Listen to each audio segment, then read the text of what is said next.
Furniture বিষয়ে জানতে চাই এমন ভিডিও আসলে অনেকে করেছে।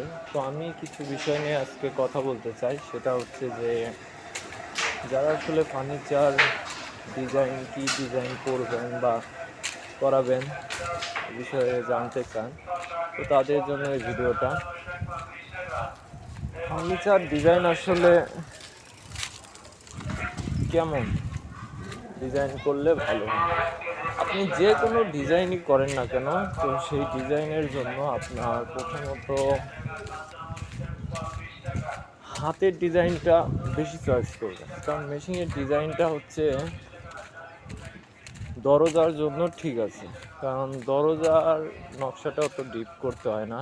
তবে হাতের ডিজাইনটা মানে যে সৌন্দর্যটা দিবে হাতের ডিজাইন, সেটা আসলে মেশিনের ডিজাইনে আসবে না।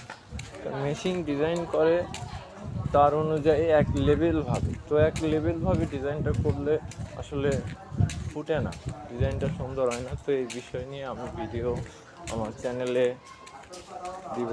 তো আপনারা চ্যানেলটি সাবস্ক্রাইব করবেন, পাশে থাকবেন এবং চ্যানেলটিতে গিয়ে ভিডিওটা দেখে নেবেন।